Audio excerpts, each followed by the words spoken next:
bien voilà, bonsoir à tous les amis, j'espère que vous allez bien. On se retrouve donc pour une nouvelle vidéo.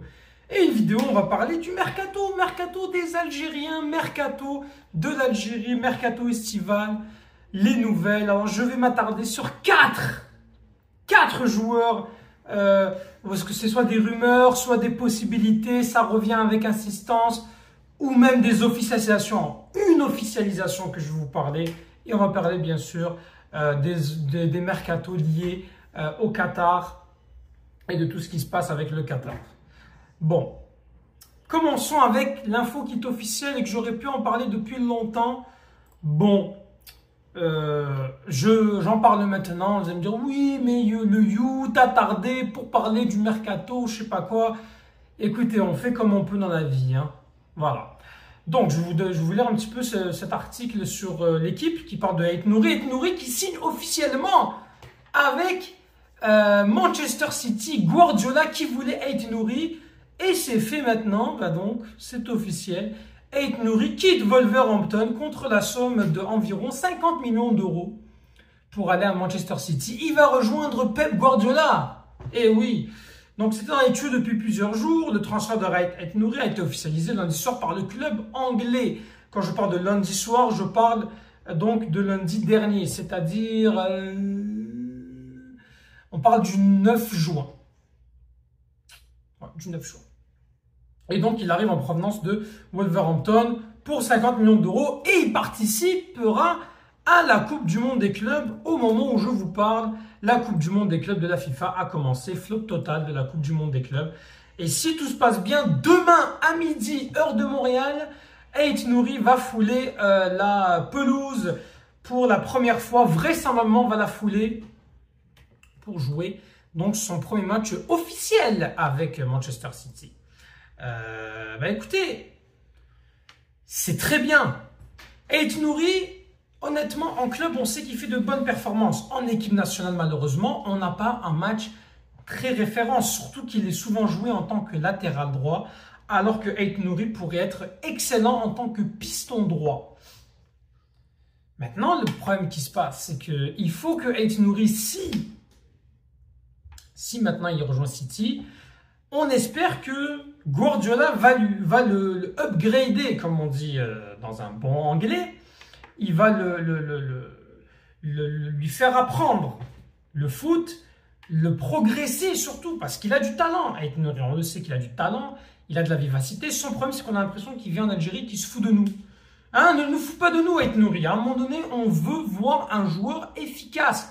Défensivement, bon, c'est pas défensivement qu'il va apprendre avec Guardiola. Hein. Ah, moi, je vous le dis, hein, il va être très fort offensivement, il va peut-être apprendre un peu plus, peut-être comprendre un peu mieux le football, le sens du football, s'améliorer. Ça peut être intéressant. Et surtout, avec Guardiola, mon cher Aït-Nouri, eh ben, tu ne vas pas te foutre de nous. Tu ne vas pas foutre à Guardiola, parce que Guardiola, s'il voit que tu es là pour nous faire tes petits gris-gris, ça va sur le banc, chauffer l'Etihad Stadium. Donc, l'Emirates Stadium, je ne sais plus si c'est Etihad ou Emirates. De toute façon, il y en a marre là, les Émiratis là, ils sont partout. Bref, en tout cas, moi je trouve que c'est une bonne nouvelle. Non seulement son transfert, tu sais, 50 millions, c'est très cher pour un latéral. On se rappelle tous que Benjamin Mendy, quand il avait quitté Monaco, ça avait coûté cette somme-là aussi. Alors voilà.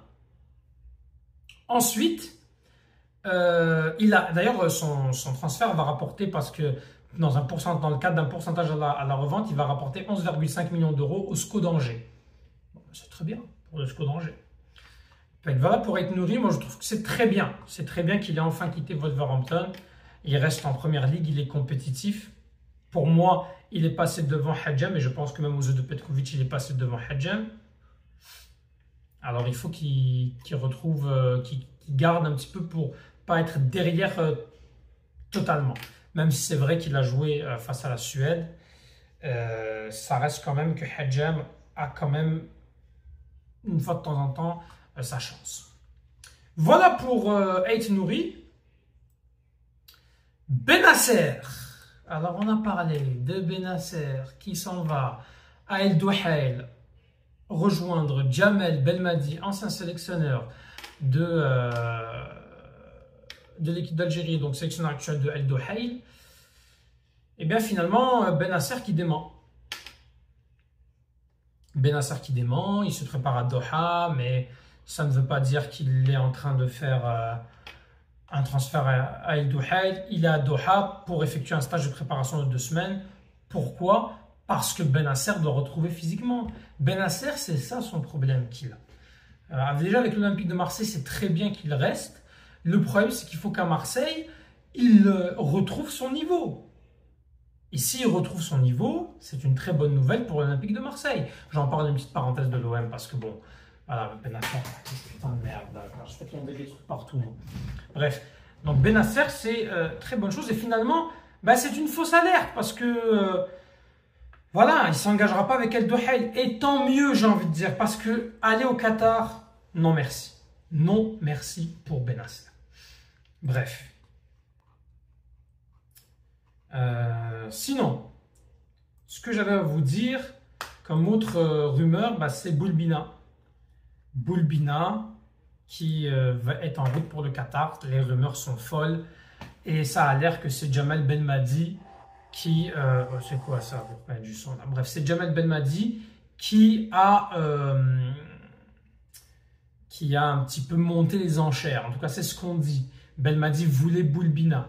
Il lui a promis un gros salaire. C'est vrai que c'est un très gros salaire. On parle d'un transfert de 6 voire 7 millions d'euros. Il y en a qui disent que c'est 3,8 millions d'euros. Bref, on parle quand même d'un transfert record. Il dépasserait, si on parle de 3,8 millions d'euros, c'est la deuxième plus grosse vente de l'histoire du Paradou, derrière Hicham Boudaoui quand il avait rejoint Nice en 2019. C'est vrai que Boulbina, quand même meilleur buteur du championnat algérien, avec le Paradou. Vous avez demandé ça? Pourquoi il y a des trucs comme ça qui sortent là? Voilà, c'est des malades, la vie de ma mère. Les pubs là qui servent à rien. Et le Paradou, d'ailleurs, avait joué aujourd'hui, ils ont perdu. Bon. Boulbina, c'est très bien. Il va... Bah, c'est très bien, non. Parce que s'il va au Qatar, c'est très bien qu'il soit meilleur buteur. Mais pourquoi aller au Qatar? Pourquoi Boulbina? Pourquoi aller au Qatar? Alors oui, le Paradou, il est dans son rôle. Le Paradou, il est dans son rôle. Il fait qu'il essaie de ramener. Maintenant, Jamel Belmadi. Si Belmadi, il y a des rumeurs qui sortent beaucoup de lui en ce moment. Comme quoi, il essayerait absolument de naturaliser les joueurs qataris. Bon, déjà, Boulbina, il ne peut pas le naturaliser. Donc déjà, il faut faire attention à ce qu'on dit. Est-ce que Belmadi, son projet, c'est de naturaliser les joueurs qataris? Si c'est vrai, je dis bien si c'est vrai, parce qu'il faut faire attention à tout ce qu'on dit. Si c'est vrai, les amis, on peut se poser des questions sur Jamel Belmadi. Pourquoi est-ce qu'il fait ça? Est-ce que c'est parce qu'il est en froid avec la FAF, alors il décide de régler ses comptes? Moi, les règlements de compte, j'aime pas ça. Honnêtement, j'aime pas ça, je trouve ça ridicule. Que ce soit pour Belmadi ou pour la FAF, les règlements de compte qui servent à rien, franchement, c'est ridicule. Et Belmadi, ça sert à rien qu'il rentre dans ce jeu-là. Si c'est vrai, hein. Bon. Après, si vraiment ils veulent Boulbina parce que voilà, c'est dans son projet d'avoir Boulbina, bah, c'est son intérêt. Et à un moment donné, son employeur, c'est El Duhail. Il va faire ce qu'il faut pour le ramener. Il a un employeur le club d'El Duhail, il va faire son travail, tout simplement. Tout simplement. Que voulez-vous que je vous dise? Mais c'est ridicule d'aller au Qatar à son âge, 22 ans. Honnêtement, c'est ridicule. Et je serais très déçu qu'un gars avec du potentiel comme ça va aller au Qatar. Honnêtement, je ne comprends pas. Et moi, ça me décevra de Jamel Belmadi. Sinon, on parlera d'une autre rumeur. Hicham Boudaoui, milieu de terrain international algérien, a récemment attiré l'attention de Manchester United. C'est un article de Fennec Football. Sa prestation convaincante lors du match amical opposant l'Algérie à la Suède à Stockholm a visiblement marqué les observateurs des Red Devils. Et donc Manchester United serait enclin d'aller chercher Boudaoui. Ça pourrait être intéressant. Surtout qu'il faut prendre en compte qu'ils appartiennent au même groupe propriétaire, Ineos. Donc c'est sûr que le transfert se ferait très facilement. Et honnêtement, ce qui pourrait basculer en fait pour Boudaoui, c'est que si Nice joue la Ligue des Champions, mais vous restez à Nice. Mais si Manchester, qui ne jouera aucune compétition, en fait, c'est simple. Si Nice joue la Ligue des Champions, qui reste à Nice. Si finalement Manchester United, Nice se qualifie pas en Ligue des Champions parce que c'est des barrages, autant aller à Manchester United.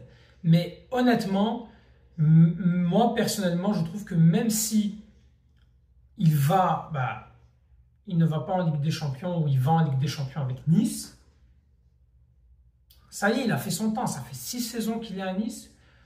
Autant y aller, c'est le moment ou jamais pour lui d'aller visiter un autre championnat et de progresser. Pour moi, il a fait son temps à Nice. Mais il faut qu'il fasse attention. Parce que cette saison, année Coupe du Monde, année charnière, Boudaoui, grâce à son temps de jeu, c'est quand même une garantie. Donc, il faut qu'il réfléchisse bien, Boudaoui. Je pense qu'il devrait aller dans le championnat anglais et quitter la France parce que je pense qu'en France, ça y est, il a fait son temps. Mais bon, Allahu A'lam. En tout cas, mettez en commentaire ce que vous en pensez. Voilà un petit peu pour les mercatos. S'il y en a d'autres qui veulent parler de d'autres joueurs algériens qui sont concernés que je n'ai pas parlé, mettez-moi en commentaire et dites-le moi. Tahal Jazer et une pensée à nos frères et sœurs en Palestine. Et puis voilà. Et Palestine Chouha.